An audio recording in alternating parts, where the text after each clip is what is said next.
বাবা সিংটু, তুই সব সময় হাসি খুশি থাকিস, আজকে হঠাৎ তোর কি হলো? ইনকা মন মরা হয়ে বসে আছো কি জন্যে? স্যার, সত্যি কথা বলতে আমার জীবনে কিছু খারাপ ঘটনা ঘটে গেছে। সেগুলো কোনোভাবেই আমি আমার মাথার থেকে সরাবে পাচ্ছি না, যার জন্য কোনো কাজতেই মন বসিচ্ছে না। ও আচ্ছা, এই জন্য তোর মন খারাপ।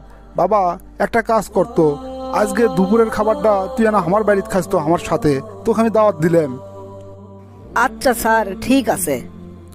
কিরে বাবা, তোকে এক গ্লাস লেবুর শরবত দিয়েছে 20 মিনিট আগে, এখন পর্যন্ত তোমার শেষ করিসনি, শরবত ভালো হয়নি?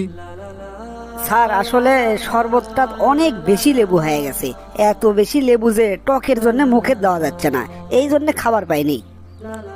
ওহ রে, লেবু এত বেশি হয়ে গেছে। আচ্ছা বাবা, ঠিক আছে, তুই গ্লাসটা আমাকে দি, আমি লেবুর রসগুলো তুলে দিচ্ছি। কি করছেন স্যার? শরবতের মধ্যে থেকে আপনি লেবুর রস কেমনে তুলবেন? সেটা তো সম্ভব না। তার চেয়ে এক কাম করেন, এই গ্লাসের মধ্যে আরো কিছু চিনি মিশে দেন, তাহলে হয়তো শরবতটা খাবার পাবো স্যার। যাক বাবা, তোকে অসংখ্য ধন্যবাদ। আমি তোকে এই বিষয়টাই শিখেবার চাচ্ছিলাম। জীবনে চলার পথে নানান ধরনের ঘটনা ঘটবি, কোনোটা ভালো কোনোটা খারাপ।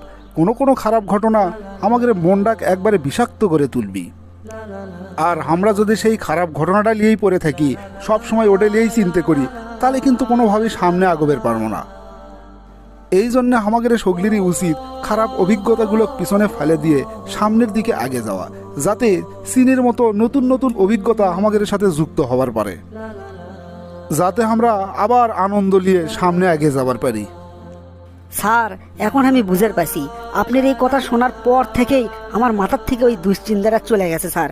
আমি চেষ্টা করবো আপনার কথা মতোই নতুন অভিজ্ঞতা, নতুন শিক্ষা নেওয়ার জন্য সব ভুলে সামনের দিকে আগে যাওয়ার। আপনি আমার জন্য দোয়া করবেন স্যার। আল্লাহ তোর উপর রহমত বর্ষণ করুন।